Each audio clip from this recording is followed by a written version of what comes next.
I got to tell you, we've had a great day on the bus, on the road, all across Iowa. We rallied supporters from Sioux City, Council Bluffs, but I'm here to tell you, I'm here for one reason and one reason only, and that is that Iowa and America need 4 more years of President Donald Trump in the White House.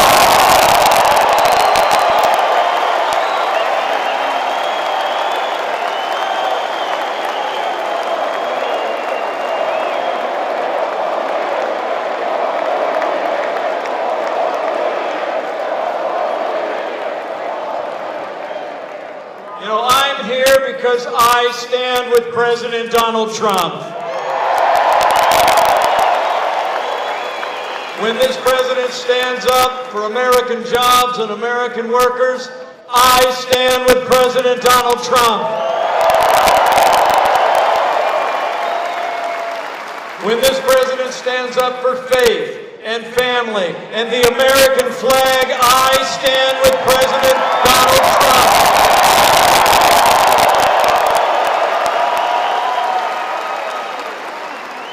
And when this president stands up to the radical Democrats, their endless investigations, and their partisan impeachment, we stand with President Donald Trump.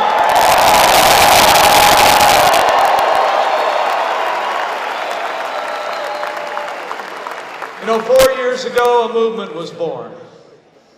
A movement made up of everyday Americans from every walk of life. Here in Iowa, you believed we could be strong again. You believed we could be prosperous again.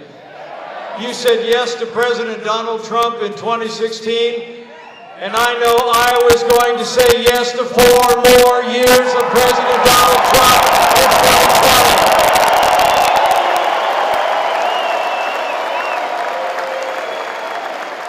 And it's all about the results.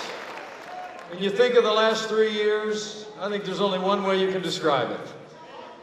It's been 3 years of action. It's been 3 years of results. It's been 3 years of promises made and promises kept. But we're just getting started on it.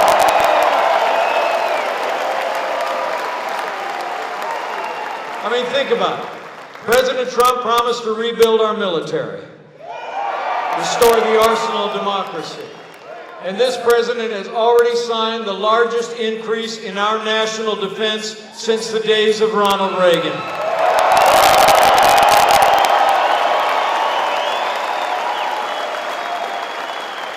And where the last administration sent pallets of cash to terrorists in the Iran nuclear deal, under this president, we got out of the Iran deal, and we've taken the fight to radical Islamic terrorists on our terms on their soil.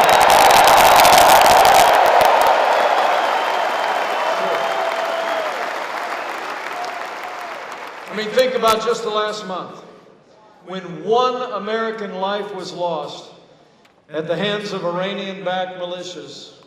President Donald Trump launched the first air strikes against those militias in the last 10 years.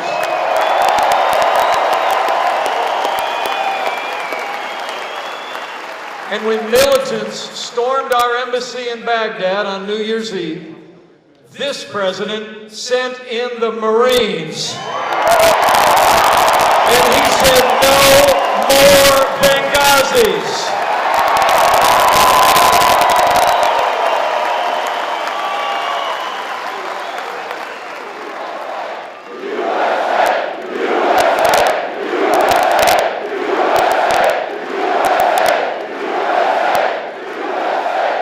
When American lives were threatened by the most dangerous terrorist in the world, President Donald Trump took action, and Qasem Soleimani is gone.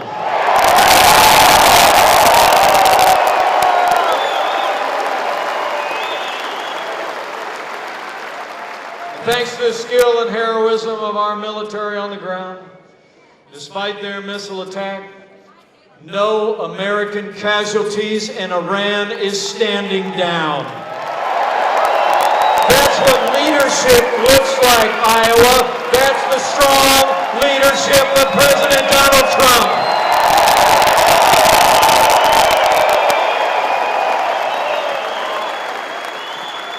So we stood for a strong national defense.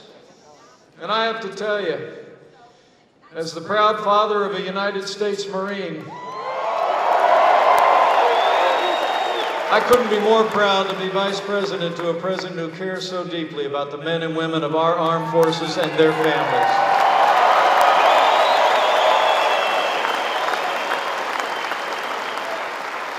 And that includes our veterans. President Donald Trump has stood with Americans, veterans, as never before.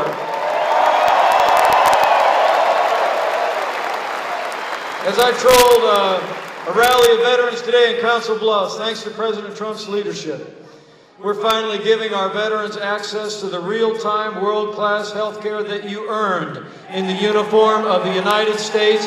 Veterans' Choice is now available for every veteran in America.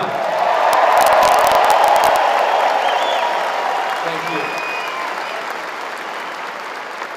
And last year, President Trump eliminated every last penny of student debt owed by permanently disabled veterans. With a stroke of a pen, he wiped out $750 million owed by 25,000 heroes across our nation. So we've stood with those who serve and those who serve, the heroes who kept our nation safe. But this president knows that national security starts with border security. And under President Trump's leadership, we've made historic investments in border security. Apprehensions on our southern border are down by 70%, and we've already started to build that wall on the southern border of the United States.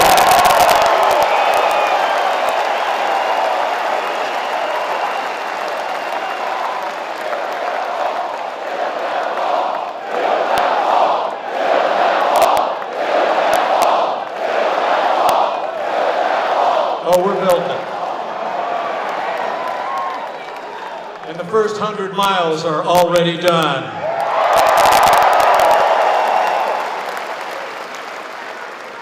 And to support the rule of law, this president has stood every day with the men and women who serve on the thin blue line of law enforcement, and we always will.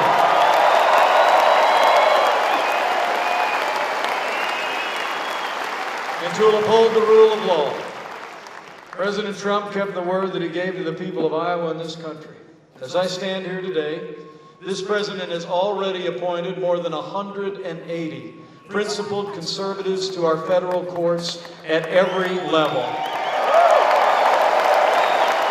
And I'm here to tell you, they are all principled conservatives who will uphold all the God-given liberties enshrined in our Constitution, like the freedom of speech, the freedom of religion, and the Second Amendment right to keep and bear arms.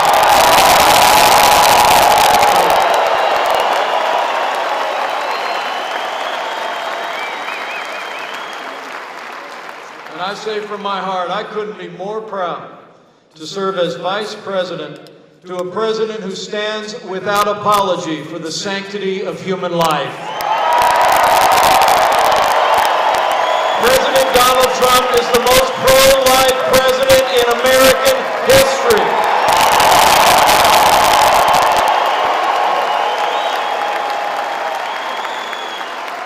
So it's about security. It's about liberty. It's about our values. And it's about three more things.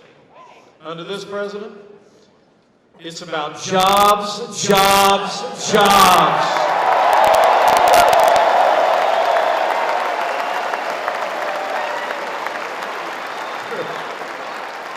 I mean, from the first day of this administration, President Trump went to work to revive the American economy.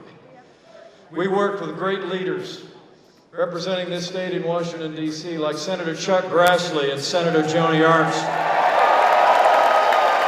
We've cut taxes across the board for working families and businesses large and small. This president's actually cut more red tape already than any president in American history, and we unleashed American energy. This year, America will be a net exporter of oil and natural gas for the first time in 70 years. Amazing. And from day one, this president's fought for free, fair, and reciprocal trade that puts America first. And thanks to the president's leadership, this economy is booming. Since Election Day 2016, businesses large and small have created 7.1 million new jobs, including 18,000 good-paying jobs right here in the Hawkeye State. Unemployment has hit a 50-year low. The stock market is soaring, and there are more Americans working today than ever before in the history of this country.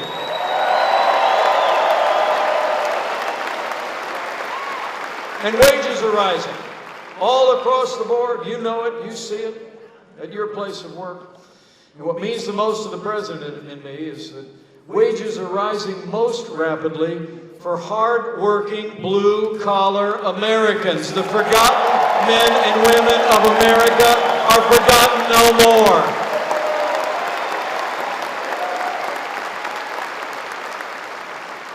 And with the strong help of Iowa's former governor, now Ambassador Terry Branstad, President Trump's been building on that success. We just signed a Phase 1 deal with China that will increase agricultural exports by more than $40 billion.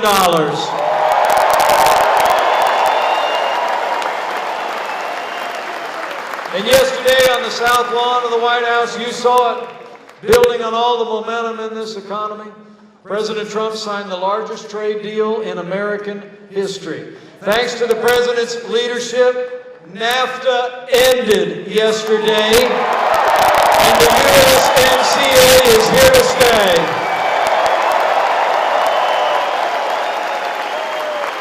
That's a big win.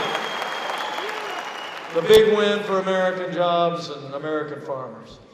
I mean, the truth is, thanks to President Trump's leadership, with the strong support of Iowa's conservative leaders in Congress and all of you, in 3 short years, we've made America great again.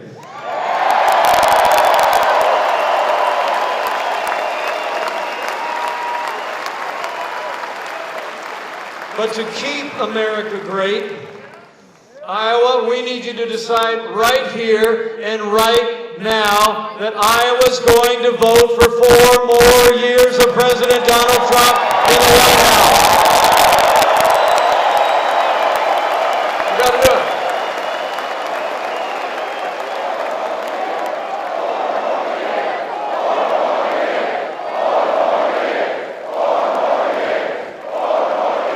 That's the idea.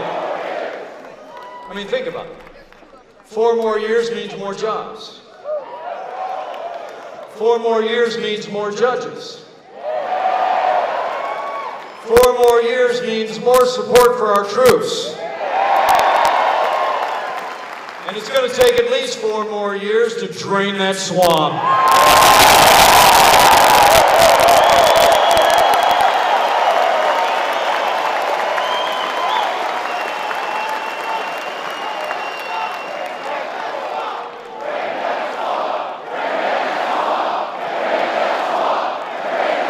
Oh, we're draining it.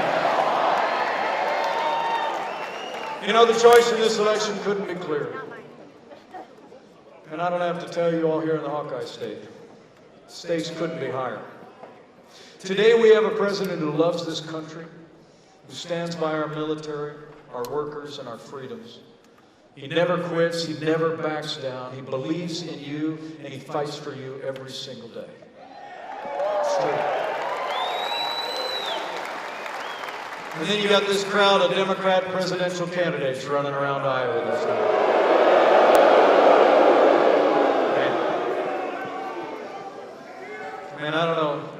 you saw that debate in Des Moines the other night.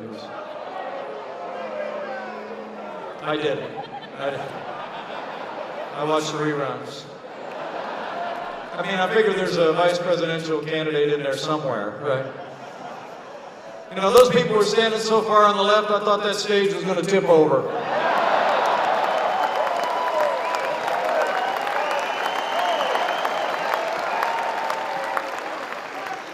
You know, the remarkable thing, you deserve to know that every single one of the Democrats on that debate stage actually criticized the president's decision to take out Qasem Soleimani. Bernie Sanders called the president's decision, in his words, quote, assassinating a government official. Well, I got news for Bernie Sanders. Soleimani was not some government official. He was a terrorist, and President Donald Trump was right to take him down.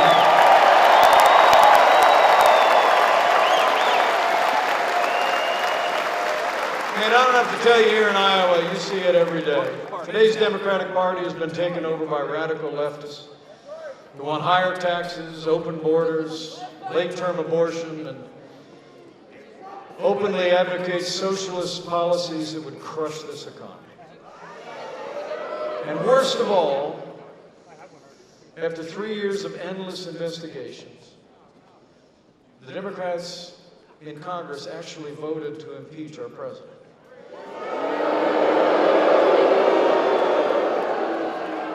They sent those articles of impeachment to the Senate, where they are being considered, even as we speak.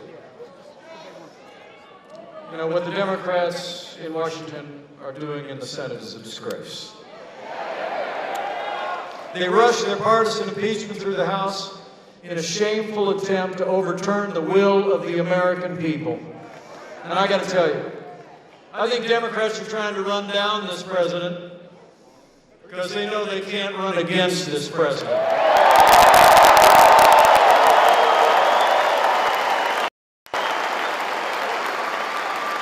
I think Democrats are trying to impeach this president because they know they can't defeat this president in November 2020.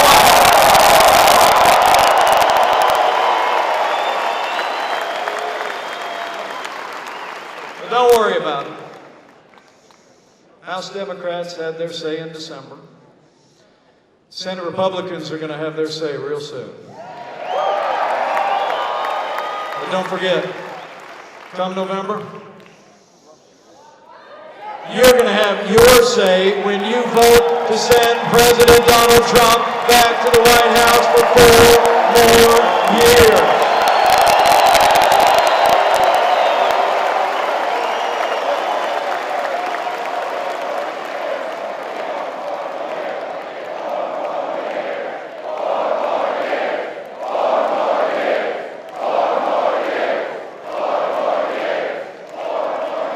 You know, despite 3 years of nonstop resistance, I can tell you firsthand, I've seen it every day. My friend, our president, has never stopped fighting for you. But now, Iowa, it's our turn to fight for him. It's on.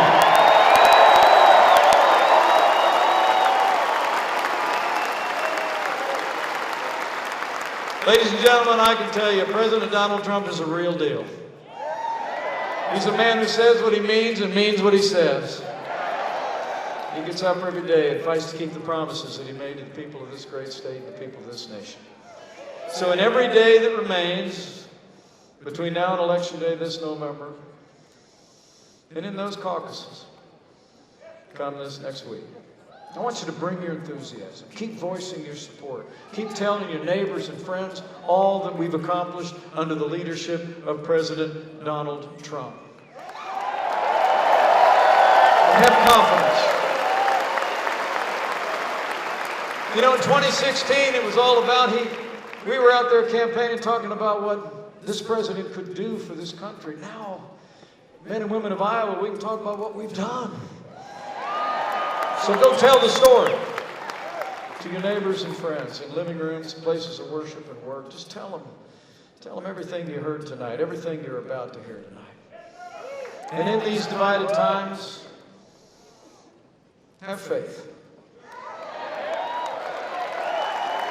Have faith in this president, whose drive and heart and vision have made America great again and will make America greater than ever before. Have faith in this president.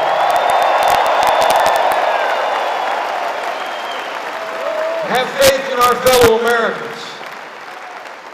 And when we tell our neighbors and friends about everything we've been able to do, bringing this country back to the ideals and principles and practices that have always made America strong and secure and prosperous, that the American people will rally to our cause in 2020, just like they did in 2016. And lastly, if you're of a mind to bow the head and bend the knee from time to time, I'd encourage you to exercise that kind of faith too.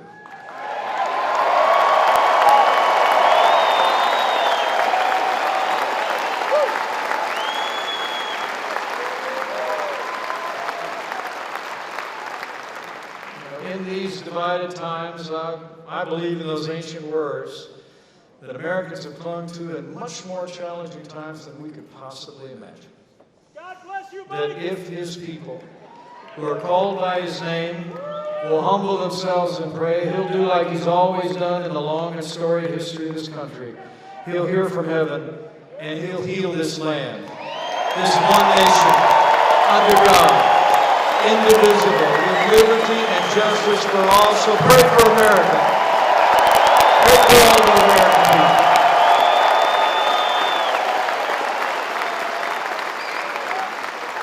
Well, it's been great to be with you tonight. I'm going to get off the stage because the man is in the building.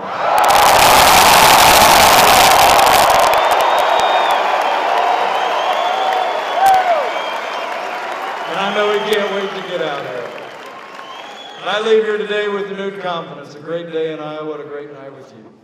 I know that with your continued support, with strong leaders like your great governor, with those two great senators, your representatives in Washington, with allies in your state house, and with all of your enthusiasm, and with God's help, I know we're going to deliver another great victory for the American people in November of 2020. We're going to keep on winning. We're going to keep America safe. We're going to keep America strong. And with President Donald Trump in the White House for 4 more years, we will keep America great. Thank you, Iowa. God bless you. God bless America. Let's go get it done.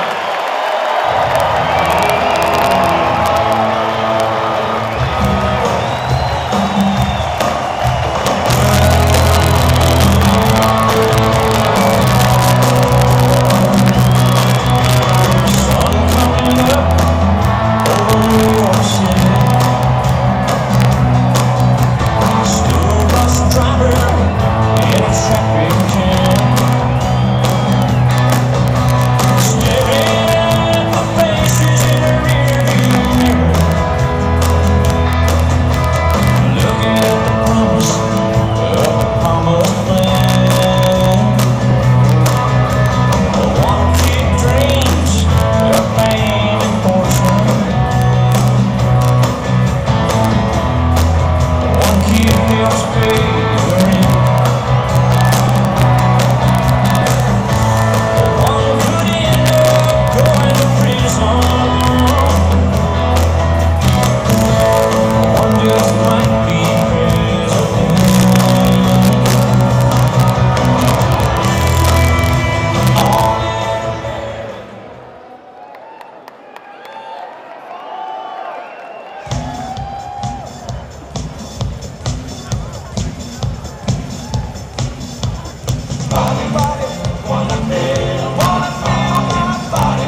I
please welcome the President of the United States, Donald J.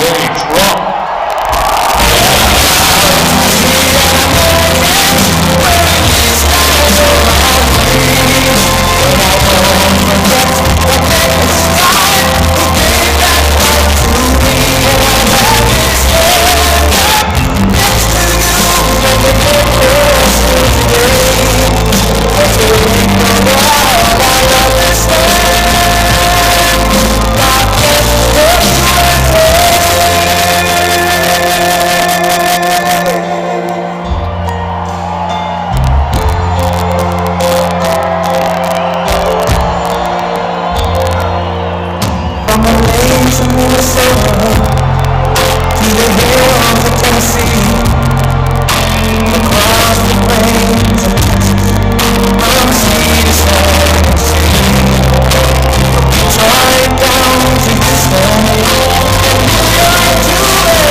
Trade deals and add Japan to it, by the way.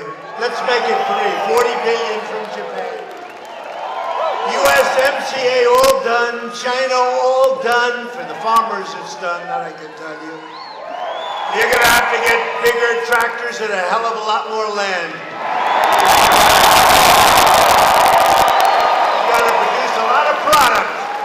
I don't know if you can, but hello, Des Moines. It's great to be with you. I'm thrilled to be back in American heartland with thousands of loyal, hardworking American fans. Great people. This November, we're going to defeat the radical socialist Democrats that are right down the street.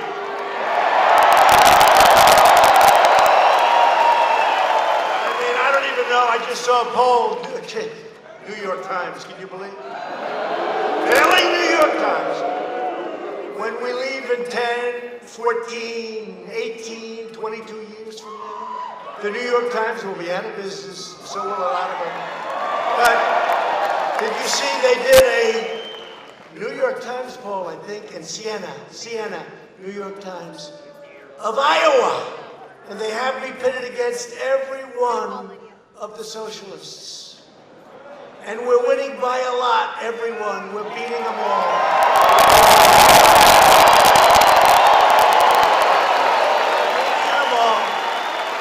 We're beating them like they haven't been beaten before. You know, all the noises about their crazy debates, nobody's watching their debates.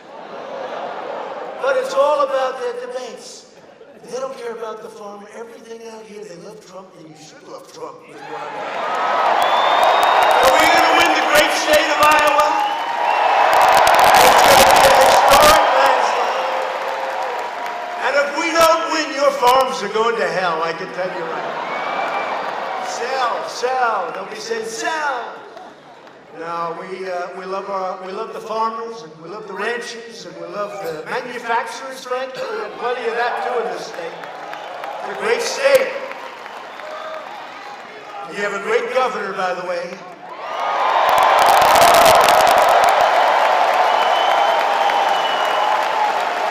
But every day we're achieving extraordinary victories for the citizens of the Hawkeye State. Iowa unemployment rate has reached an all-time low in history. That's not bad. Oh, let's vote for Pocahontas. Let's vote for Bernie. Let's vote for Sleepy Joe. He's homeless. Joe. He always gets the name wrong. How many times has he missed it? He's in Iowa. He says, great to be in the great state of Ohio. And they say, Joe, you're in Iowa. You can't do that. No matter how great you speak, if you're Winston Churchill, if you make that mistake at the beginning of your speech, it's over. You might as well just wrap it up. There's the fake news. They were just outside. They would absolutely destroy you. You can't do that, Joe, Sleepy Joe, but you have these guys, you have these people. How about Buttigieg? Buttigieg. They call him Mayor Pete. You know why? Because nobody can pronounce his name. Nobody has any idea. Buttigieg. They say edge. And he presides over a city that's failed. It's doing so badly. In a state that's having the greatest year they've ever had. And they have a great governor also. And they had a great governor. You just heard from them. Right? Great state of Indiana. So I don't see that one. Go down the line. We have some people. Let's not talk about him. What happened to Mini Mike? Where is he? He's not running. He's skipping 4 or 5 states. Mini Mike, I've had him up to here. More people are working right now in Iowa than ever before. Now think of it. Think of it. Yesterday we replaced the NAFTA disaster with the incredible brand new U.S.-Mexico-Canada agreement.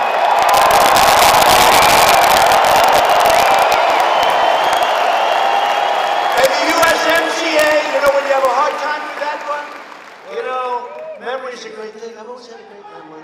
For whatever reason, but memory is a great thing, having a great memory. But sometimes you take like little clues. USMCA, thank you, darling, I love you too.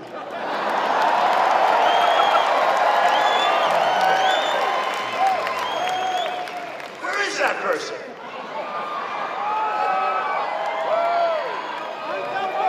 Oh, look at that, wow, what a good strong voice.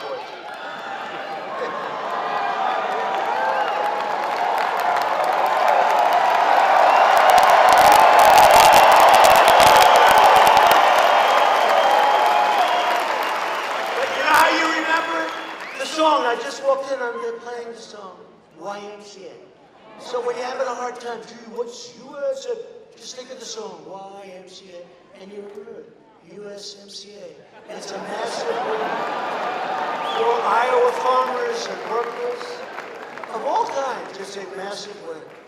And it creates some fairness with Canada. It creates fairness with Mexico. Probably the biggest reason that I ran was the unfair trade that I've seen. And one after one, China, Mexico, Canada, Japan, South Korea, and made all these deals.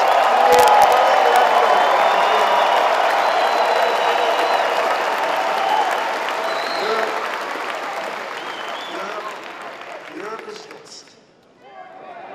I wanted to finish China before we started on Europe. I like to do them one at a time. I'm a very organized person. But weeks ago, we also signed a terrific new trade agreement with China that will boost American agriculture by $50 billion every year. And many other businesses like manufacturing, banking, finance. Overall, $250 billion. And you know, with the farmers, because I have a place in my heart for the farmers, baby. I went in, I saw Ambassador Lighthizer, who's in charge. He's fantastic. I said, what are you doing? We're getting ready for the final deal. What are you doing? He said, I'm putting in $20 billion, because I asked Sonny Perdue, who's great. You know who he is, right? Secretary of Agriculture. I said, Sonny, what's the biggest number that China's ever done with the farmers? He said, sir, $16 billion. Last year, $16 billion. This was 2 years ago. I said, so $16 billion is the biggest, because, you know, they targeted you. And now we're friends with China. In fact, maybe we've never had a better relationship. And we're working with them very closely on the coronavirus. We're working with them very, very closely. We only have 5 people. Hopefully everything's going to be great. They have somewhat of a problem, but hopefully it's all going to be great. But we're working with China, just so you know, and other countries very, very closely, so it doesn't get out of hand. But it's, you know, it's something that we have to be very, very careful with, right? We have to be very careful. But I said to Sonny Perdue, Secretary of Agriculture, I said, Sonny, what's the number 16 and 12 the year before? And you were targeted. I don't blame China. You know, look, they're smart. They're negotiators. They targeted Trump's states. Where do they love Trump? They love him in Iowa. They love him in Nebraska. They love him in Oregon. They love him in Wisconsin. They love him. We won Wisconsin. They like him in Wisconsin. And a lot of the farm states, and they targeted. And the farmers came to see me and they said, sir, you have to do what's right. And when the fake news would interview farmers, the farmers would say, no, no, President Trump is doing the right thing. It should have been done years ago. It should have been done years and years ago.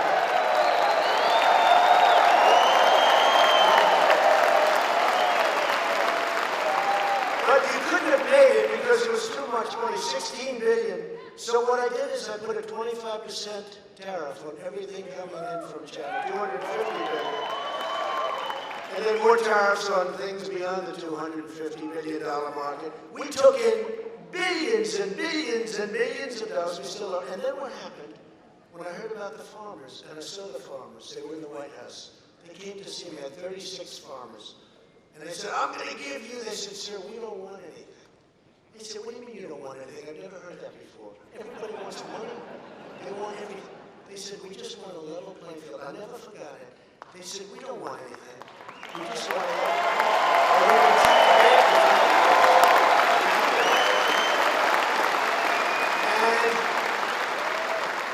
and I said, well, you haven't been given a level playing field for many, many years. For decades, you haven't been given a level playing field. We're going to give you the levelest field that you ever had. But, in the meantime, I'm going to give you $12 billion out of these tens of billions that we're collecting. Don't worry, we have plenty left over. Because we never got 10 cents from China. China took from us. We didn't take from China, right? I said, I'm going to give you $12 billion for the year before, and I'm going to give you $16 billion for this year. That was last year, for this year. So they got, meaning a lot of you in this audience got $12 billion, and you got 16. So you got $28 billion over that short period of time. And you were able to actually, in some cases, I guess, thrive. And I told Sonny, I want to take care of the small farmer, too, not just the big monsters. I want to take care of everyone.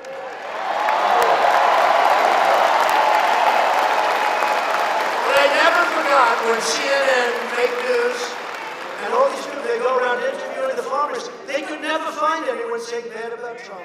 They go into diners. What do you think about Trump? Isn't it terrible what he's doing with the trade? And the farmer was saying, no, he's doing what should have been done 20 years ago. Right? And now you people are going to make so much money, you're not going to do. Just, you know what? Just relax, take it easy, put it away, enjoy your life. But you're going to make a lot of money. You're going to make a lot of money.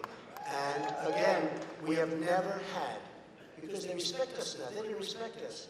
We have never had a better relationship with China than we do right now. It's a beautiful story.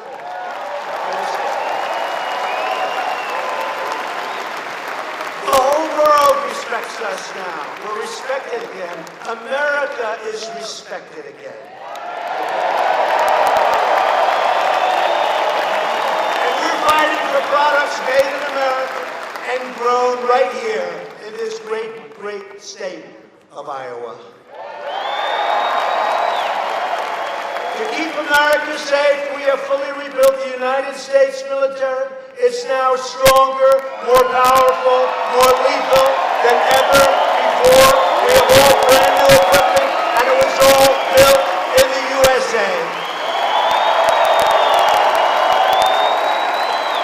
And thanks to the courage of American heroes, the ISIS caliphate has been totally destroyed, and its founder and leader, the animal known as al-Baghdadi, is dead.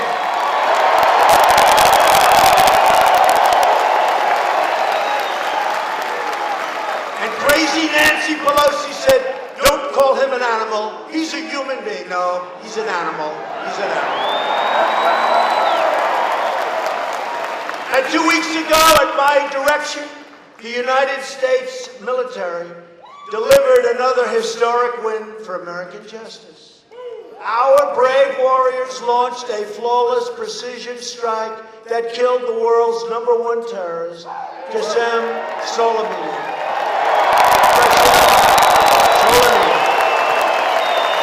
He was the mastermind of the roadside bomb. We love roadside bombs. When you see your friends and great soldiers of our country and other countries, frankly, walking around, they don't have legs, they don't have arms in some cases. Some cases they don't have both. You see them walking around or riding around, or the most brave people. These people have the greatest attitude. I go to Walter Reed and I see him. And a young man, his legs were blown off. And, how you doing, sir? I want to get back. I want to get back, sir. I tell you, the spirit of these people. It may even top the farmers. But he was responsible more than anybody else. 90%, they say, of these roadside bombs sent to fight us. He was responsible, and he took a hard hit. He was responsible for murdering and maiming thousands and thousands of Americans and hundreds of thousands of other people. Not acceptable. Soleimani was actively planning new attacks, but we ended his bloody rampage forever.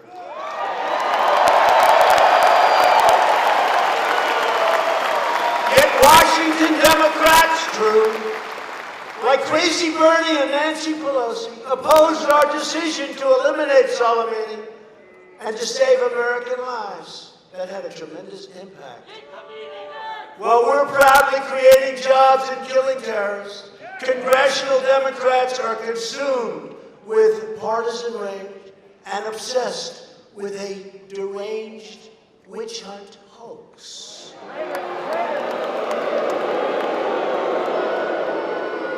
You know, we're having probably the best years that we've ever had in the history of our country.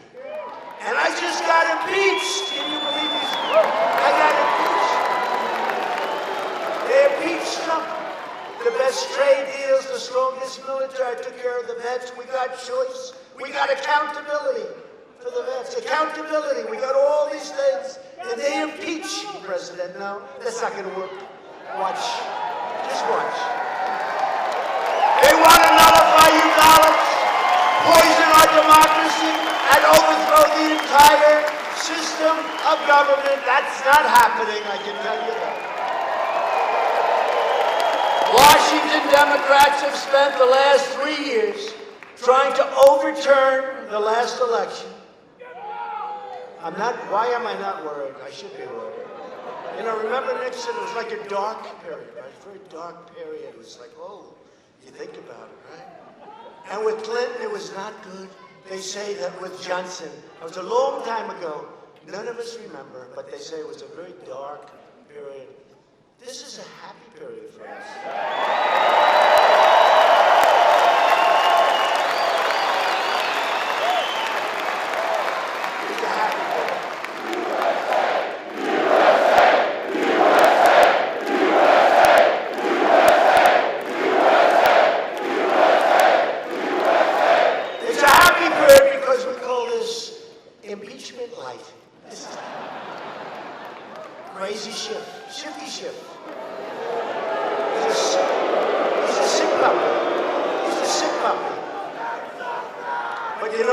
today, you saw it, I hit my highest poll numbers since I got elected. Because the American people, and frankly, people all over the world, know it's a hoax. They understand it. They know it's a hoax. And we have a great party, the Republican Party. They know what's going on. They know what's going on, and they're going to treat us very fairly. But the Democrats are trying to overturn the last election. We will make sure that they face another crushing defeat. November 3rd, mark it off. November 3rd, mark it off. Was that a great day? 2016, November.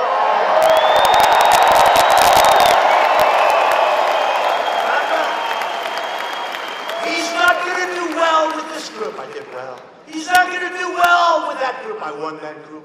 He's not going to do well here or there. Even the exit polls, they took it right up.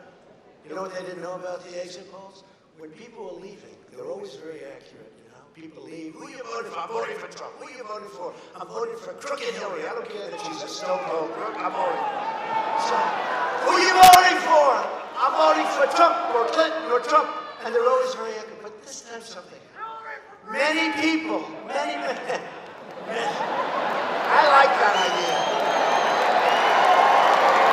I like it. Wouldn't we like to run against her? Why don't get her now? Who's tougher? Her, Crazy Bernie, Biden, Buttigieg? Who would be the closest? Buttigieg? I don't know. Maybe we take another crack at Crazy Hillary. Would that be okay? She was so easy. Remember that speech so innocently given talking about deplorables? Remember deplorables? But you know, the only thing I didn't understand, I said, that's terrible, but she said another word that was worse. Irredeemables. And I said, boy, shows you how good I am in politics. I said, she's in trouble. She said, our people are irredeemable. To me, that was worse. Well, it wasn't that word that caught on. It was deplorable. The next day, I'm speaking, and women are walking around, I'm deplorable, everyone's got deplorable. I say, I think she made a bad speech last night. But irredeemable, remember? She called them deplorable and irredeemable. And me being so brilliant, I said, I think that irredeemable's going to get her. No, deplorable got her. A lot of things got her, like lack of ability. Together we are going to win back the House. We are going to hold the Senate. And we are going to keep that beautiful, gorgeous, incredible White House.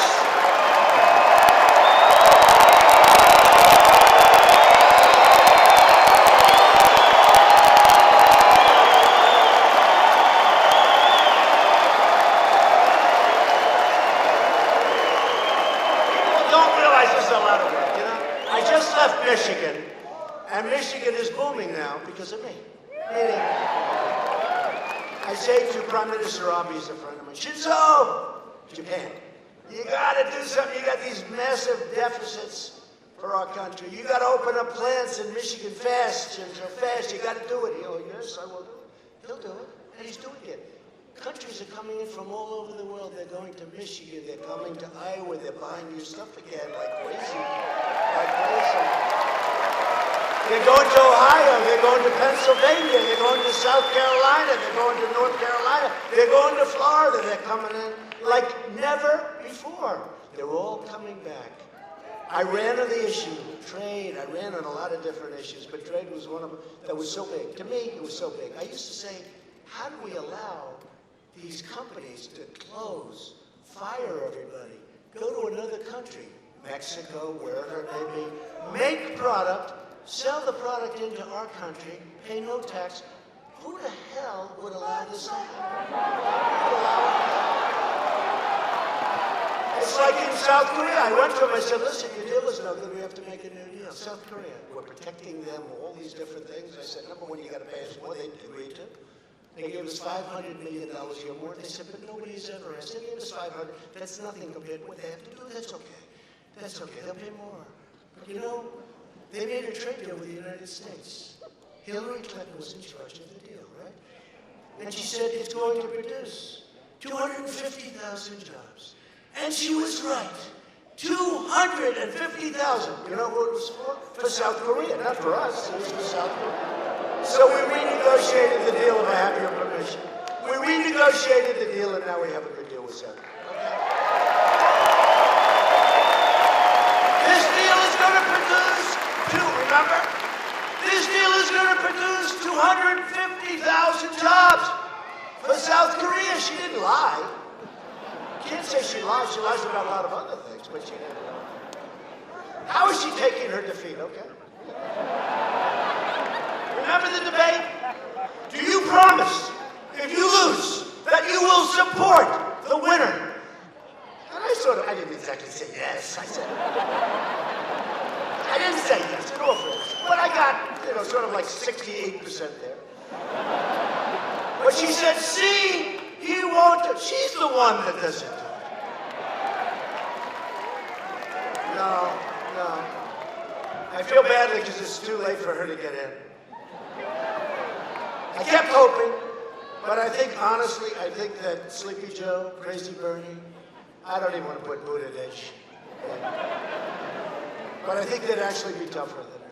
During this campaign season, the good people of Iowa have had a front row seat to the lunacy and the madness of the totally sick left. This is a radical left people that are voting.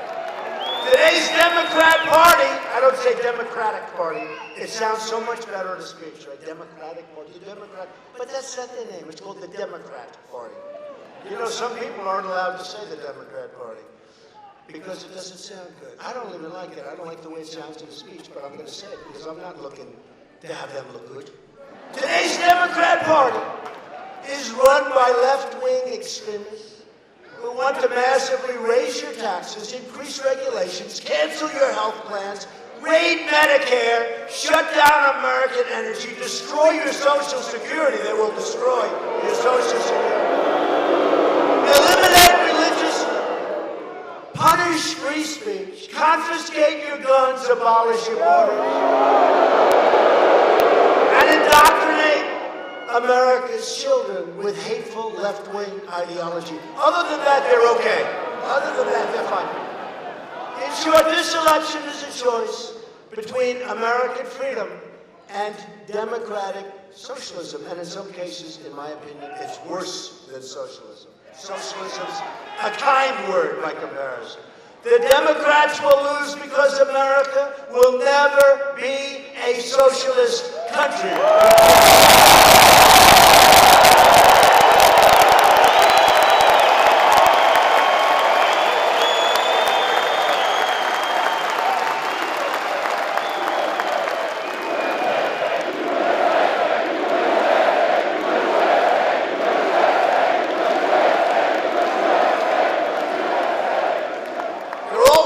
Tonight they're sitting in their hotel room, little hotel, right down the street. And they're looking at this crowd. The press never talks about my crowds. Did you see in New Jersey a couple of nights ago? We had sign-ups for 175,000 people. We had an arena that held about 9,000 people. We could have sold it out like 15 times, okay? They don't talk about that. You know what they talk about? You say, Donald Trump, who spoke before a nice crowd? If Bernie or Sleepy Joe has, Joe had a crowd that was so small the other day that they set up a round table. No, they were in a gymnasium. And they set up a round table. And people that went there to hear a speech are now being asked, what do you think of socialism? They just said, I just want to be here to watch a speech. They set up a round table because the crowd was so small. And then they'll say, it was a brilliant round table, it was wonderful. They never mention crowds, you know? They never mention crowds. They never mention anything. I'll tell you, USMCA, the biggest trade deal ever signed in the history of the world, okay? It is, wait. It barely got any mention. We signed it, it barely got any mention. They talk about the impeachment hoax, they talk about all the other stuff. But the trade deal that's going to change our country. It's going to bring growth. Wait till you see toward the end of next year, the growth will be astronomical because of the China trade deal, the USMCA, Japan, South Korea, Europe. When that happens, it will happen. It's happening to us. But in the papers and on the fake news cable shows and the regular, look, NBC is horrible. The NBC nightly news is terrible. The good news is people don't watch it like they used to because they don't believe in it. They don't believe in it. And as Sean Hannity would say, MSDNC, you know what MSDNC is, right? So bad. CNN, total fake stuff. Oops, the camera just went off. Look, the camera just went off.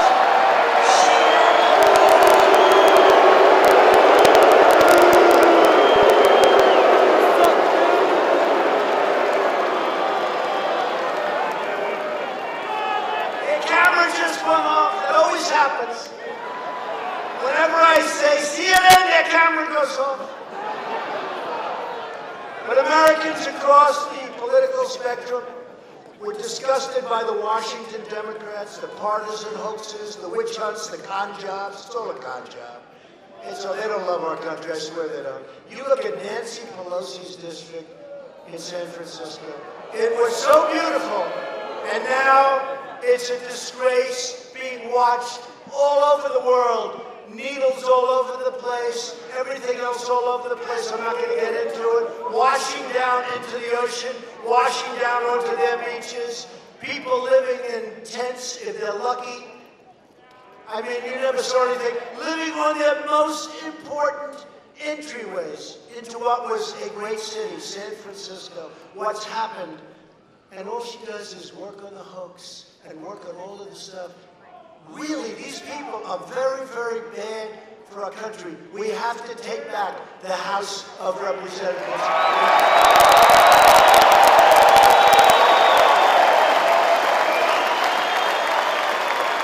Registered Democrats and independents are leaving the Democrat Party in droves, and we are welcoming these people and these great voters to the Republican Party with wide open arms.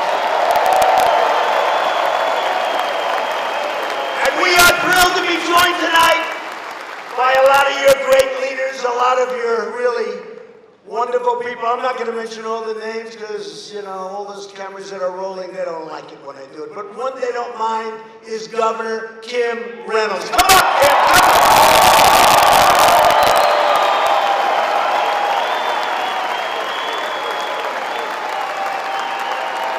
Also, First Gentleman Kevin Reynolds. Kevin.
I said, I don't want you to be there. I want you to be where you are.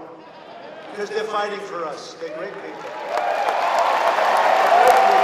And they would call to Chuck Grassley, Joni Ernst, Jake Cole. We got to help our farmers, sir. Yes, okay, we're going to help the farmer. They were great. Lieutenant Governor Adam Gregg. Thank you, Adam.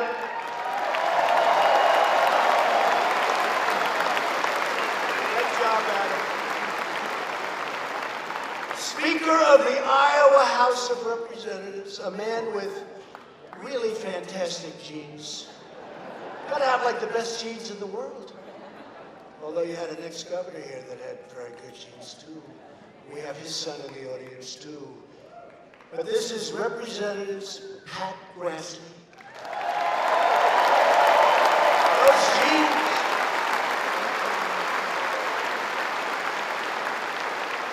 Those two young men have the greatest genes anyone's ever had for politics. Thank you, fellas. Thanks. I sent one of them, the father, to China, and he's now ambassador to China. Do you think he's happy? Is he happy? I think so. I think he's happy. Great governor, longest serving governor in history, actually, 24 years. We have the chairman of the Republican Party of Iowa, Jeff Kaufman.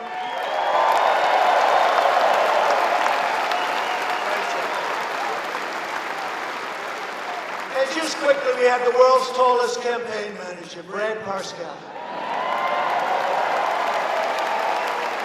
And Republican National Committee co-chair, who's done an incredible job, Tommy Hicks. And we have the great negotiator, the great man, Bob Lighthizer, with us here. What a job he did negotiating for you. And we have somebody that you never heard of, somebody that's a fantastic person, but you never heard of. Somebody named Sarah Sanders. Have you ever heard of her?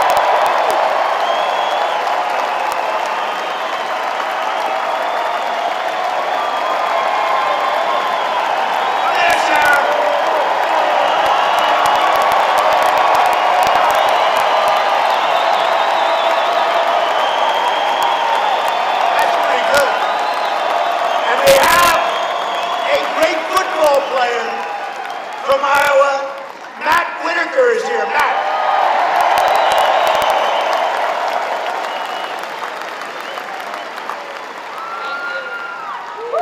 How much do we love this president?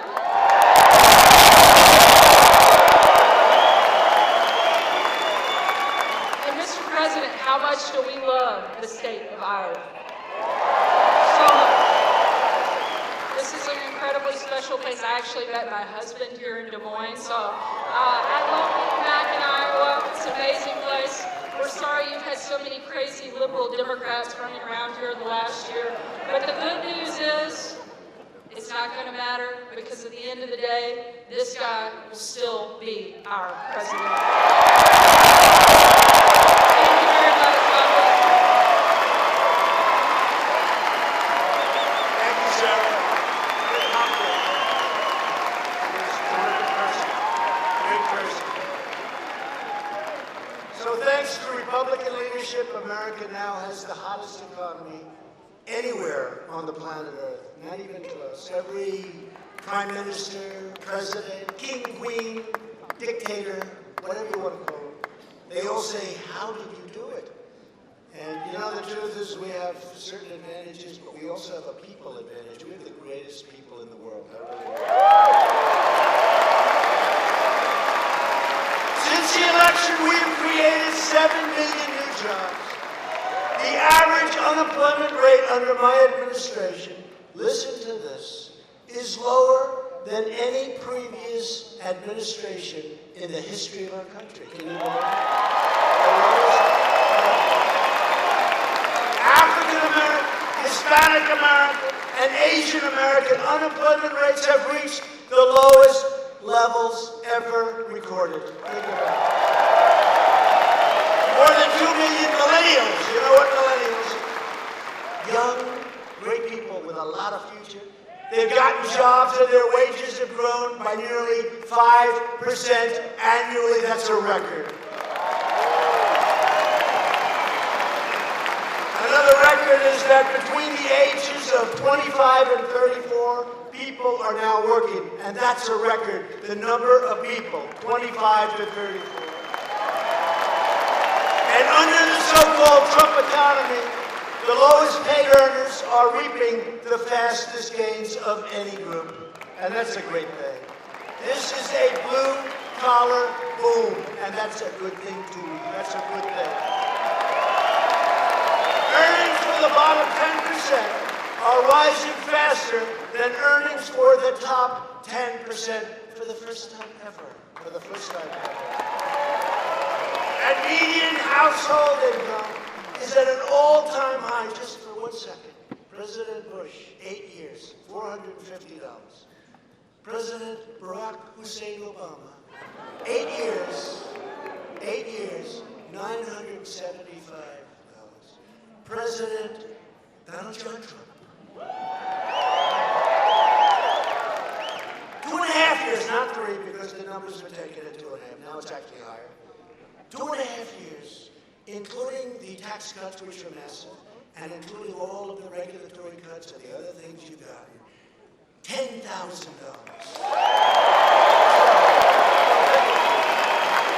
So you have 8 years, $450, 8 years, $975, 2.5 years, think of it, $10,000. It's one of the reasons the economy is doing so well.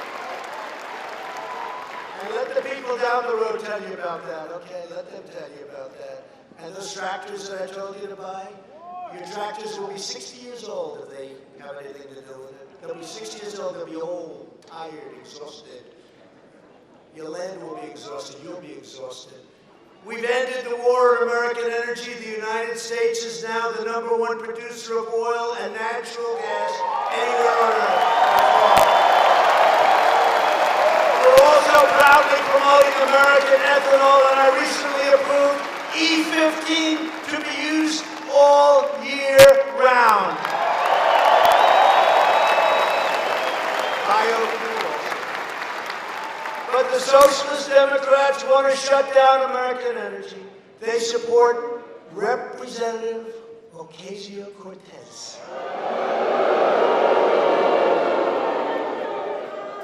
That's a real beauty. That's a beauty. I can't even believe it, but I don't want to knock it because the Green New Deal, which would crush our farms, destroy our wonderful cows. I love cows. They want to kill our cows. You know why, right? You know why? Don't say. They want to kill our cows. That means you're next. And they want to wipe out totally Iowa ethanol. They want to wipe it out. But we will never let that side get in. And by the way, that's the least of it. But I don't want to attack the Green New Deal because they might change it. I said to the other day, they said, what do you think of the Green New Deal? I said, well, it should be studied carefully. We should look at it closely. I don't want to talk about it until about 2 months before the election. And then I'll tell you how totally insane it is. How about this crazy senator? How about this crazy senator from Hawaii? They said, I'm totally in favor. Not the smartest. She said, I'm totally in favor of the Green New Deal. Well, you know, that would mean there's no more airplanes. Oh. So they started screaming at her in Hawaii. They said, how the hell are we going to get to Hawaii? They said, we're going to build a railroad. She said, the world's longest track. It's the world's longest. She doesn't know that they don't want airplanes anymore. And yet they fly around in brand new Gulfstreams and brand new planes all over the place. They're flying from place to place. They're talking about the carbon footprint. We're going to destroy the carbon footprint. What time is my plane taking off? To lift up forgotten communities, the Republican tax cut launched opportunity zones. Jobs and investment are now rushing into over 60 newly, and this is incredible, brand newly designated opportunity zones right here in Iowa alone. Rich people are investing vast amounts of money. Tim Scott, Senator Tim Scott, South Carolina came into my office. He said, I have an idea that I've wanted to do for years, but we've never had a president that could pull it off. I said, what is it, Tim? And he talked about opportunities. It was the first time I heard. And we did it, and there is nothing, nobody's ever seen anything like it. Money is being poured into these communities that would have never been there. What's happening is incredible. Opportunity zones, remember. For decades, politicians ran for office promising to protect American farmers and workers. You've heard it all your lives, right? But then they went to Washington, they looked at those beautiful marble columns and that gorgeous ceiling painted and all that gold, you know? The way they used to build buildings, they don't build them that way anymore. We could, but they just don't know how. By the way, we're building the wall. You know, the wall's over 100 miles long already and moving fast. So they went to Washington and they sold you out. That's what happened. They sold you jobs out, they sold everything out. Globalist politicians allowed other countries to raid our factories, ravage our farms, rob our workers, and ransack our communities. But the era of economic surrender is over. Because now we are finally putting America first.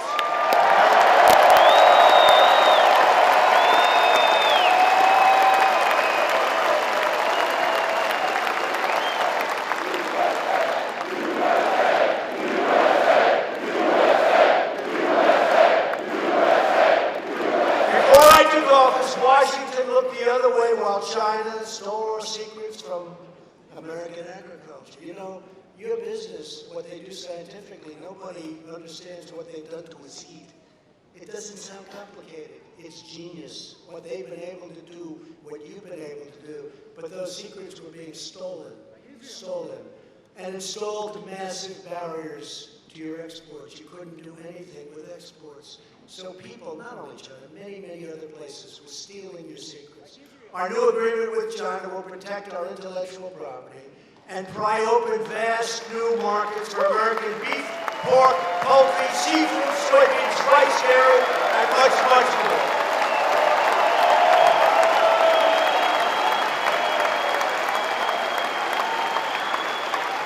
But you know, it is true. China's so big. 1.5 billion people. We have 350. 1.5 billion people. Think of that. And that's just, we're just touching it. This deal will be so big if it all works out. And you have the best product in the world. If it all works out, it'll just keep expanding. 250 billion will end up being much, much more.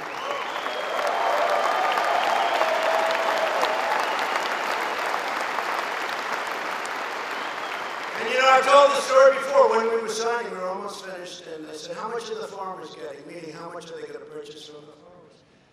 And Ambassador Lighthouse said, we put 20 billion, so the highest ever was 16, so we made it 20. I said, make it 50. And then people, even farm people, said, sir, we can't produce that much. I said, that's a good problem, not a bad problem. I said, make it 50, so we now have the contract from 40 to $50 billion worth. Make it.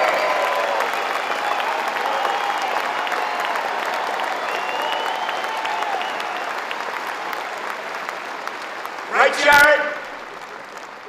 I said, Jared, you better make it 50. I want those farmers to come back and say, sir, we can't do it. We can't produce that much, sir. What are you doing to us? I don't think that would ever happen. Do you think that would ever happen? I said, they'll figure a way. He's going, absolutely not.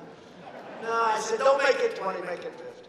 The USMCA is another colossal victory for American agriculture like you've never had before. It's time. You know, we suffered for a year and a half, almost 2 years, think of it, but not really, because I was able to give you those. I won't call them subsidies. I made that mistake once with the farmers. I said to this group of farmers that came in, subsidy. I used the word subsidy. That was the worst word. Sir, we don't want subsidy. Please don't ever use that word. I said I won't, I promise. But we haven't. And it will increase total agriculture exports by more than $2 billion annually. Think of that. Including the huge dairy and Iowa dairy, pork, and poultry alone. So $2 billion just of those small. Just of that small little cooking. where you were doing nothing. It's called promises made, promises kept. Promises made. You know, last time I came, I never did this before. I never ran, so they all said, you never ran before, you can't do this if you never ran. So whatever happened, it happened. One by one, they started dropping out, right? And then I was left with one. Hillary Clinton. And that worked out very nicely. He cannot get to 270, remember? 270, Electoral College. He cannot get to 270. I went to Maine. It's true. Maine 2. It's got 1 point, right? 1. I went there a lot, many times. Everyone said, well, they kept getting me, maybe, I have a great night, 269, but 269 loses, right? But we got 306 to 2 point. 306.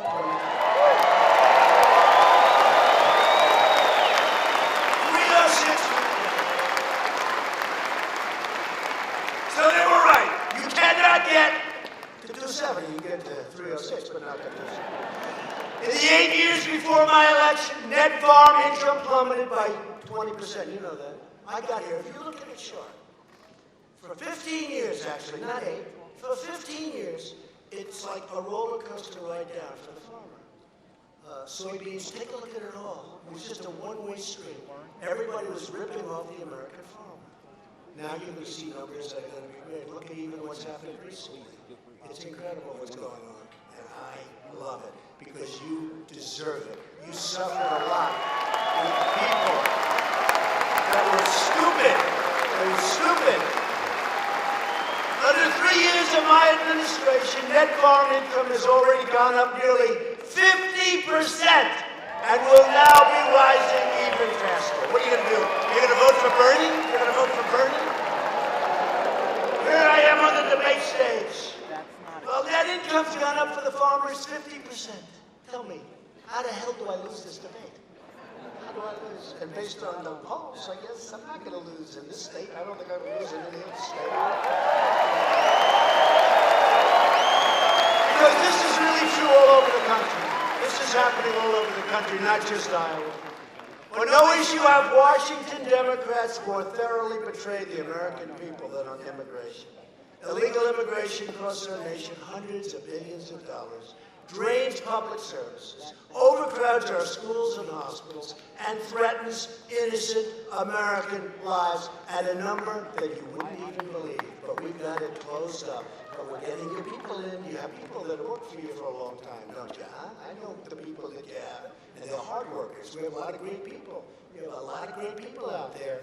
Right here in Des Moines, a twice-deported illegal alien was charged with shooting and killing a woman, her 11-year-old daughter, and her 5-year-old son.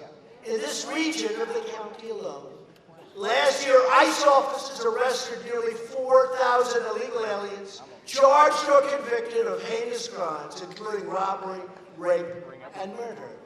Yet today's Democrat Party glorifies illegal immigration. We have no idea. Now, we do now. But people would come in by the hundreds of thousands. We have no idea who they are. Many are fine people and all of that, but some are stone cold rapists and murderers and people that their countries don't want.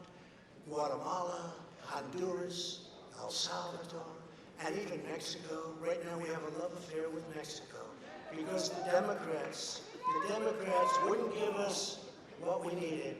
And I got Mexico, they're great. They put up 27,000 soldiers on our southern border. And the numbers are plummeting, 87% down.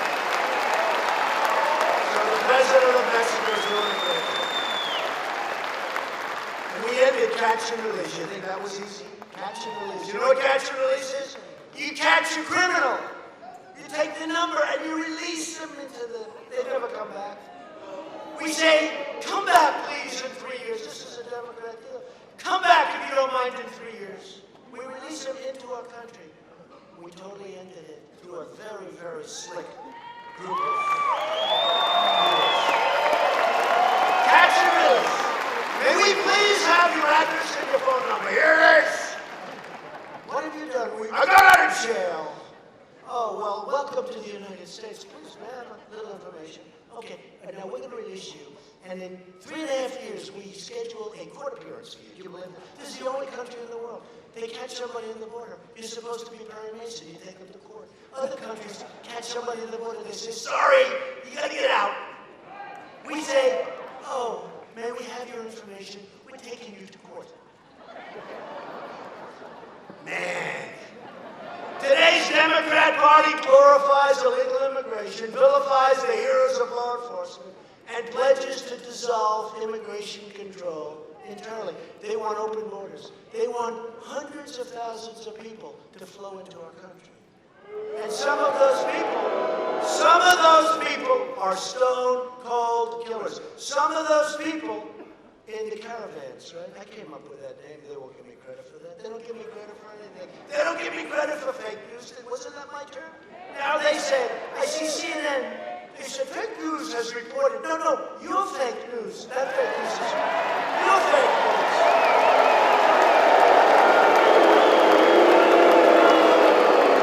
They turned the turn. They're reporting that fake news is reporting their fake news. Left-wing politicians even support deadly sanctuary cities that release criminal aliens directly onto American communities. We don't want them. In New York City, the mayor's sanctuary policy recently forced the release of a criminal illegal alien charged with assault. After being set free, the same criminal raped, brutalized, and murdered a 92-year-old woman. They wouldn't give them to the ICE warriors. They're warriors. They're tough. And they love our country. They're very tough, and they love our country. And they're taking MS-13 gang members. They're about as tough as you get. They're taking them out of our country by the thousands.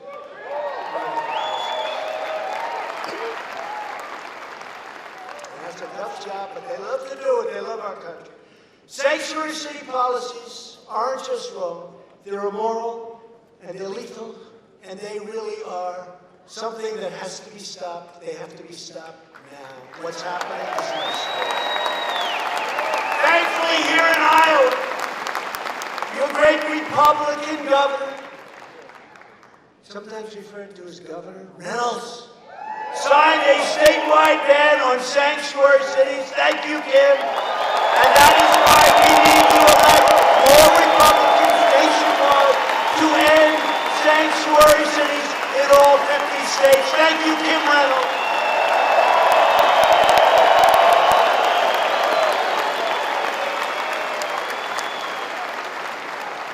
You know, I endorsed her. So I want to take full credit for the job she's done. I endorsed her very early. Very early I endorsed her. I had no talent. She's done a great job. Democrats stand for crime, corruption, and chaos. Republicans stand for law, order, and justice. We are finding the illegal gang members, drug dealers, predators, and we are throwing them the hell out of our country, ideally. And we don't want to put them in prison because, you know what? We got to pay for them for the next 15 years. But sometimes we have to. If they're too dangerous, we have no choice. Thanks to our tireless efforts to secure the border, we have reduced illegal border crossings 7 straight months in a row. And they're getting lower. And shockingly, as that wall gets longer, the crossings get less. Remember the Democrats? You don't need a wall. You don't need a wall. You don't need it. 7 years ago, they all voted for it. They just didn't have the ability to build it. You know, it's not easy.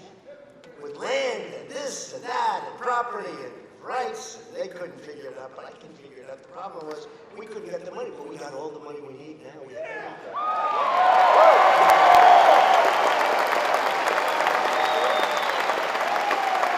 And you know, the last time, this last budget, they didn't really fight us on the wall.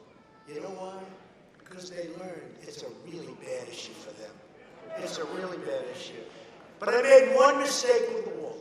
I should have said, we will never ever build a wall. They would have given me so much money to build a wall.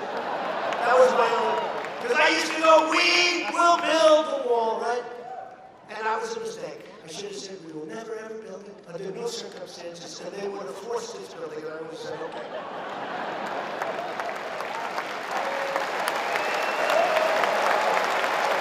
And by the way, in all due respect, you know who's going to pay for the wall, right? No, they play, the fake news plays. No, through remittance, illegal aliens from Mexico are going to pay for the wall. That's what it is. 100%. Because when I say something, I mean it. I said I was going to build the wall, and you think it's easy. When you have a party that controls the House, you got to end that. You got to end it. You know, they said they picked up the House in 18, but I didn't run in 18. You know, big difference when you run. 16 I ran, 18 I didn't run. And they did. They picked up some seats. I didn't run, but I'm running this time, and we've got to take back the House. And Kevin McCarthy will be a great speaker. Kevin McCarthy will be a great speaker. Watch. But getting something built when you have a party that controls one of the three, getting it built is, honestly, I don't want to brag. Nobody else could have done it. Nobody else could have done it. And it's the real deal wall. It's the wall that border security wanted. Remember, I thought I could just build concrete slabs. They didn't want that because you have to be able to see through. I said, oh, come on. This is the expensive version. This is the best version. This is steel and concrete and rebar in between. It's really something. Did you see the other day where drug dealers got caught at the top? They couldn't get over. We had to get the fire department to get them down. They couldn't get over. They're like mountain climbers. They got used to climbing. They got caught. Because you know that panel? That's an anti-climb panel. It's very hot and very tough. It's a very hard panel to climb. The panel on top. Sometimes they say, you know, I'd rather do without that panel because I'm a very visual person. They said, sir, that's anti-climb panel. I said, oh, it is? Okay, let's put it on. Anti-climb panel. And the wall is the top of the line. That's what they wanted. Mostly 30 feet tall. That's very tall. That's maximum. And it's really doing a big trick. A lot, wherever we have it. You know, 100 miles is all of a sudden a lot. But when you have that, it's incredible. 99.9%, especially when we're watching it. We're watching the sections. Illegal crossings now are down 75% since last spring. And the powerful border wall is starting to set. I mean, pretty soon we'll be setting records at speed. It's going up very rapidly, and you're seeing it all over, and it's going to be really something very, look, it would be nice if we didn't have to have it. It would be great, but we have to have it. You know, they said, oh, we can have drones. Oh, what are you going to do? Drones flying around. When people are going through your border with Norway, they're going to have drones flying around. And they know, because they were all for it. They were all for it. Now all of a sudden they're against it. But they want drones. Well, what have drones do? But the drones are policing the wall. And people, in terms of human trafficking, people don't even talk about it. The worst, because of the internet, sadly, the worst in the history of our world, all over the world. Trafficking in women and children, all over the world. All over the world, the worst it's ever been. But when we have this border, it makes it very, very tough for them to come into the United States with women and with children stuffed in trunks in the back of the car.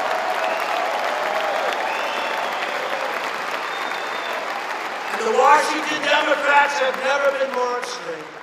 132 congressional Democrats have signed up for Bernie Sanders' government health care takeover bill, to take over of your health care, that would strip all of those 180 million great Americans of your private coverage. You want that. You got great deals.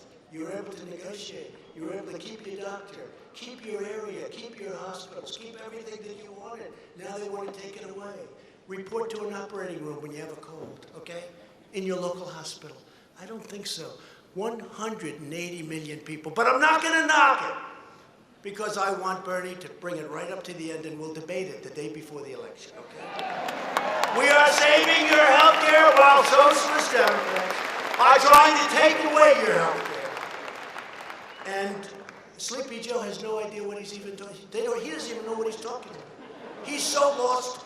Honestly, that poor guy is so lost. They talk health care, she said it's over for him. It was over for him, actually, if you knew him a long time ago. Now it's really over. We are making healthcare better and cheaper. We got rid of the individual mandate, the most unpopular thing, which essentially killed Obamacare. And we are protecting people with pre-existing conditions, and we always will, the Republican Party. We're stopping surprise medical billing and making everything totally transparent. And I signed it already.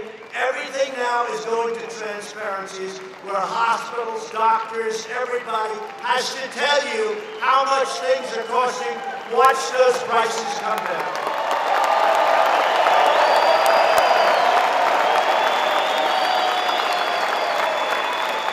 I have an expert on healthcare. He said transparency because it's a big deal. It's a big deal. Nobody else would have done that, I can tell you. Transparency is bigger than healthcare because you will see prices tumbling like you wouldn't believe. People go in for a blood test. They get charged $2,700. Down the road, they get the same test for $57. The same exact test. Maybe it's better. Maybe it's better. It's crazy. When you have transparency, it's all going to come. You watch. You watch. But this person, a real expert, said, this is bigger than healthcare, and I got it done. Unfortunately, it won't really start kicking in until after the election because it takes a period of time. They have certain statutory requirements, etc. Well, you better let me win. Can you imagine? Can you imagine? I did transparency. I took the guts. I did transparency. And then I'm going to watch as somebody else says, didn't he do a great job for transparency? You better let me win because I want the credit for that one.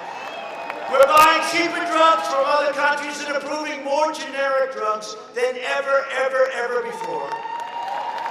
We are defending your right to keep the doctor. We are defending your right to keep your plan. Remember Obama 28 times, you can keep your doctor. You can keep your doctor. 28. You can also keep your plan. You can keep it. You can keep it. 28 times he lied. We should impeach him. No, he got it on a lie. He got it on a lie, but we've run it much better. But essentially, it's totally different because of individual mandate, because that really took the guts out of it. And we're running it much better. I had a choice. Do we run it well or do we run it poorly? If we run it poorly, everyone's going to blame me. If we run it well, everyone's going to give him credit, especially the fakers back there, right? But you know what? We got to run it well, but we're coming up with a health care that if we win the House, we will have the best health care of any country in the world. We're fighting the lobbyists and we're fighting the special interests, in case you didn't know. And we are serving only you. And thanks to our bold reforms, we're now offering health plans that are 60% cheaper than Obamacare. We're offering a lot of different things. And we have just passed recently, 10 months ago, right to try. I love right to try. You know what that is. That's people are terminally ill and they can't use medicine. Because they've been trying to pass this almost for 50 years. You can't use the medicine. We have the greatest doctors, labs, hospitals in the world. They come up with the medicine, but it has to go through the FDA procedure, right?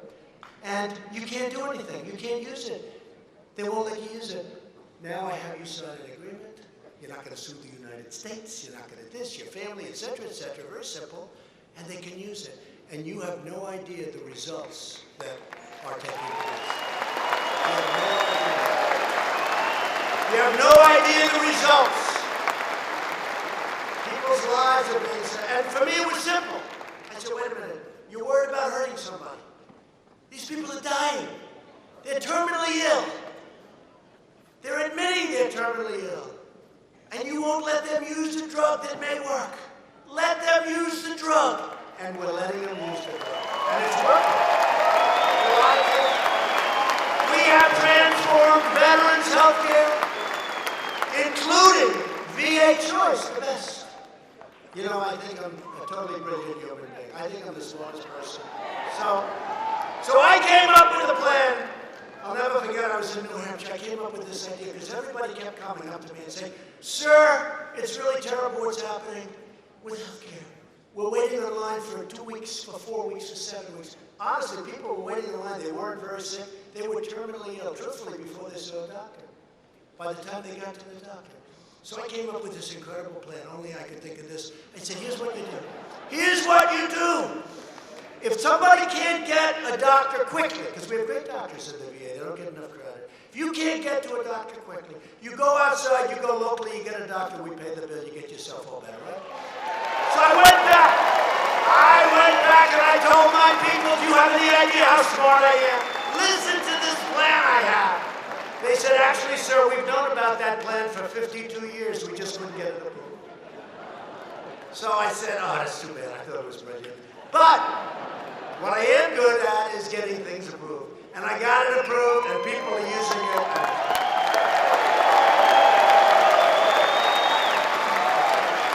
And I know the people of Iowa don't care about this, but we are making substantial investments in rural health care.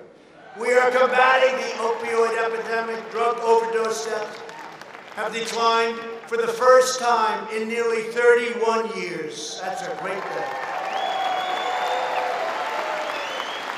And our great First Lady is helping us with that. That is such a big thing for Melania.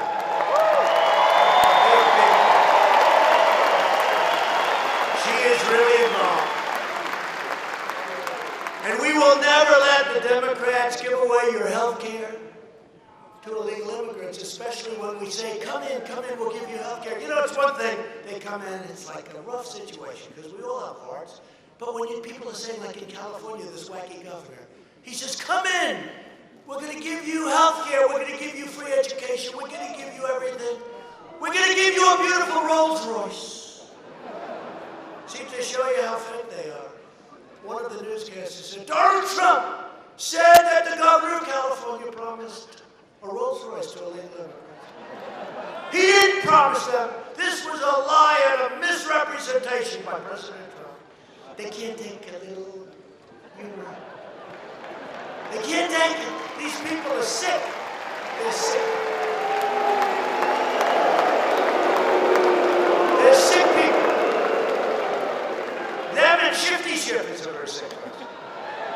He lies awake at night, shifting and turning, shifting and turning in his bed, sweating like a dog. How am I going to get him? He didn't do anything wrong. How am I going to get him? Oh, what a sick guy he is. Virtually every top Democrat also now supports late-term abortion, ripping babies straight from the mother's womb, right up until the moment of birth. That is why I have asked Congress to prohibit extreme late-term abortion, because Republicans believe that every child is a sacred gift from God.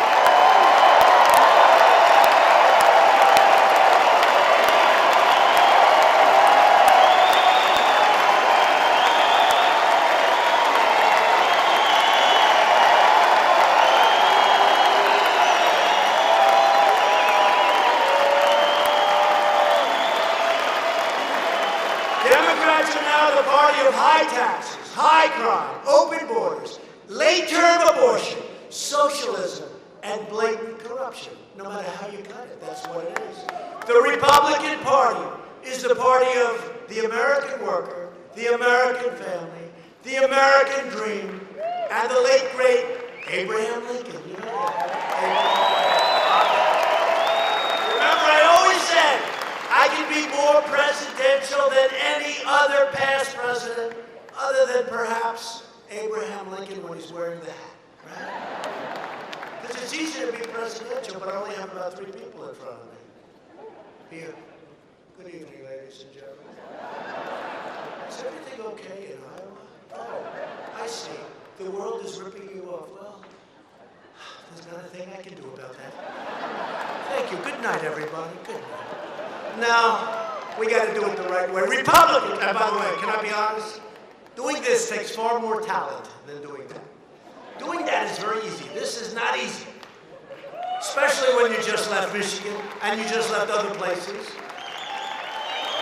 And you got maniacs doing the number on you all the time for 3 years. You got the maniacs for 3 years. I think before I came down yesterday with our future First Lady, I think really they were doing it then. They started even before I came down on the escalator. These people are maniacs, so you have all that. So you're fighting that, and you're doing farm bills. We got your farm bill approved, by the way. I don't even mention that because that's massive by any other standard, but it's peanuts compared to the USMCA and the China deal, right? So I don't even mention it. Anyway, Republicans are fighting for citizens from every background and from every race, religion, color, and creed. It's true. And our numbers with African American workers, people, are through the roof. Are through the roof. Remember, I used to say, what do you have to lose? I'd read down the worst in crime, the worst in education. They got this, they got that, they got 10 different things. All horrible. And one day I'm in front of this tremendous group of people, and I'm reading this list, African American. They have the highest crime rate, they have the highest this, they have the worst education, they have the worst schools, they have the worst. I said, stay with me because they were with the Democrats for 100 years, more. I said, stay with me. What the hell do you have to lose? And you know what? You know what? Remember that? And now they have the best employment and unemployment numbers. They have the best poverty numbers. They have numbers that nobody would believe. They're doing so great. It's so great to see it. It's incredible. Youth unemployment, African American. It's been great. We're asking all Americans to join our incredible movement. We are a big tent and a big party with big, bold, beautiful ideas for the future. We're what the country was based on originally. It was called greatness. It was called greatness. And during National School Choice Week, school choice, everybody, we continue our fight to rescue children trapped in failing government schools. Iowa became one of the first states to pass school choice. That was over 10 years ago. Now Governor Reynolds, Senator Ernst, Senator Grassley, and more than 100 members of Congress are supporting our plan to give school choice to every child in America who needs it. It's a great plan. To give former prisoners a second chance at life, we passed criminal justice reform. Think of that. Think of that. We had a lot of great conservatives wanted it. We had liberals wanted it. They couldn't get it passed. President Obama couldn't even come close. He didn't try too hard. He talked like, oh, I'll try.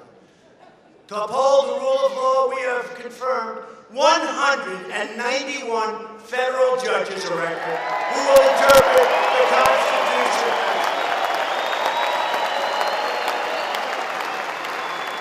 And 2 great Supreme Court justices, by the way. And as part of, right, 2 great ones.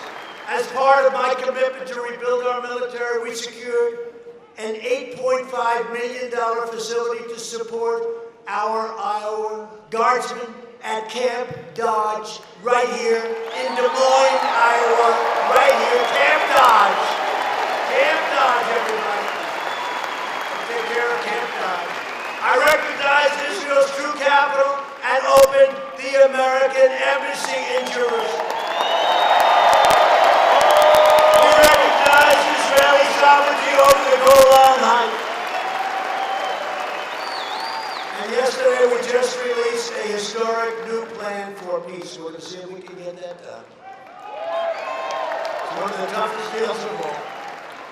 One of the toughest deals, but we have a shot at it. For years you watched as your politicians apologized for our country. They apologized. They would say, I'm sorry.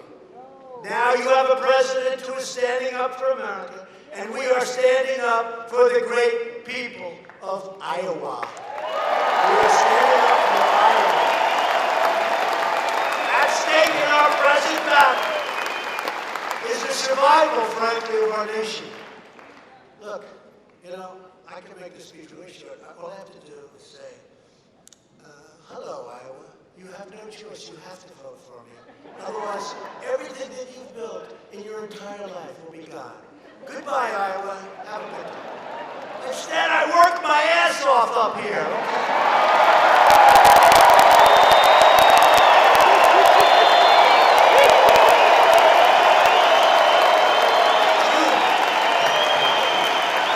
You think this is easy? It's a little hot in this room. This room wasn't designed for this kind of thing. If you want your children to inherit the blessings that generations of Americans have fought and died for, then we must devote everything we have toward victory in November of 2020. We have to.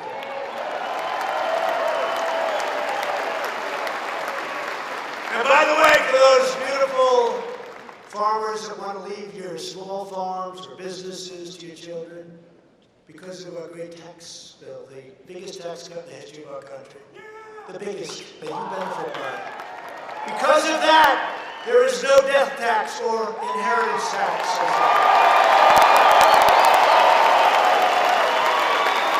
So I always say, if you love your children, that's a great thing.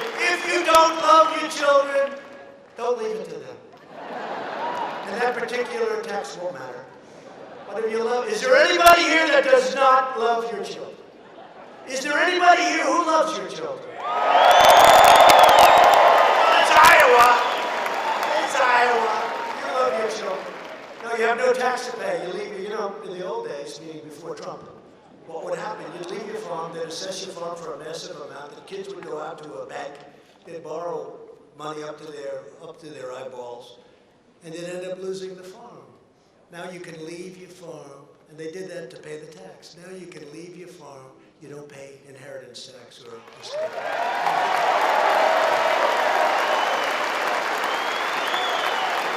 So when you're looking down at your children, you're saying, oh, did you get lucky? Did you get lucky? Look at them, they're enjoying life. But only this way can we save the America we love and drain the Washington swamp once and for all. That swamp is bad. I had no idea it was going to be this sick and this degenerate. It's a degenerate swamp. I had no idea when I came out, I said, we're going to drain this swamp. I had no idea the swamp was that evil. But we're winning. We're winning because we're in the White House. With your help, we will lift millions more of our citizens from welfare to work, dependence to independence, and poverty to prosperity. That's what's happening all over our country. Together, we will elect a Republican Congress to create a fair, safe, sane, and lawful system of immigration that's already happened. We will continue to enact new trade deals that result in more products made, raised, farmed, and grown right here in the USA. We will achieve new breakthroughs in science and medicine, finding new cures for childhood cancer, and ending the AIDS epidemic in America in less than 10 years. We've already started. Should have been started in the last administration. Incredible. Should have been started earlier, but we started. In less than 10 years, the AIDS epidemic will be eradicated, will be gone. Who would have thought that was possible? When they came in and told me that a couple of years ago, I said, really? Nobody knows that. Incredible, the strides that we've made. We will defend privacy, free speech, religious liberty, and the right to keep and bear arms.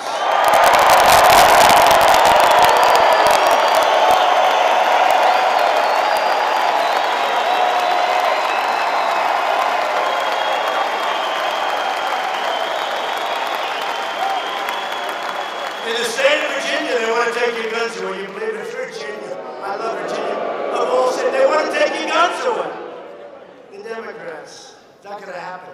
Above all, we will never stop fighting for the sacred values that bind us together as one America. We are one great America. We support, protect, and defend the Constitution of the United States. We stand with the incredible heroes of law enforcement. We believe in the dignity of work and the sanctity of life. We believe that family and faith, not government, bureaucracy, are the true American way. Not government. We believe children should be taught to love our country, honor our history, and to always respect our great American flag.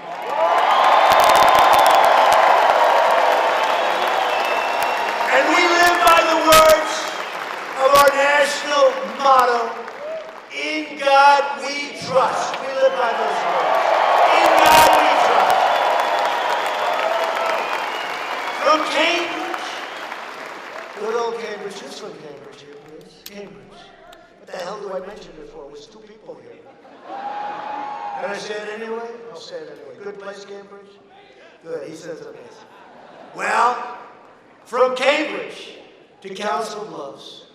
From Cedar Rapids, where I made my last speech prior to the election. What a place, 32,000 people. I said, I'm going to win tomorrow. To Rock Rapids, from Melbourne to Moorhead, and from Davenport to right here in Des Moines, Iowa. We stand on the shoulders of true red-blooded American heroes.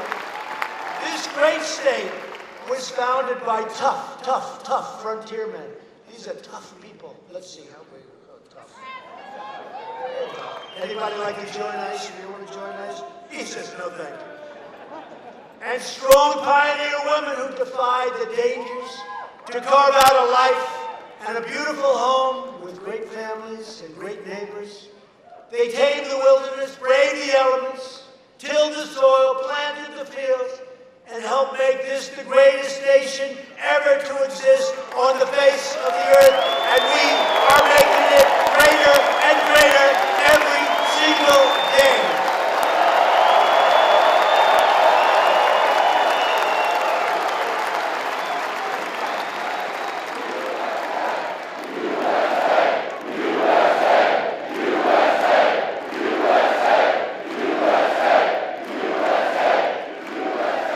Citizens like you helped to build this country, and together we are taking back our country.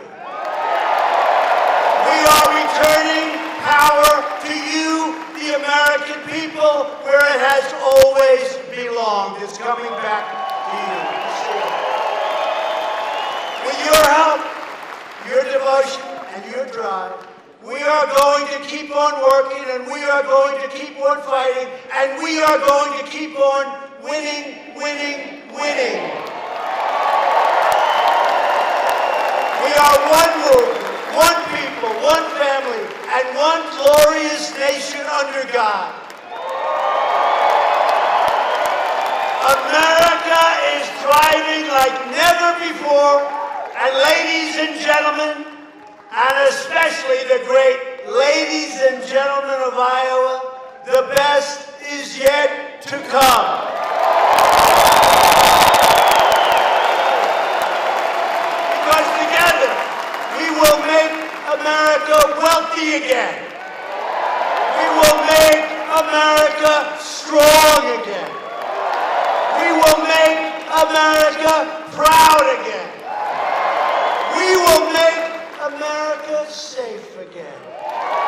And we will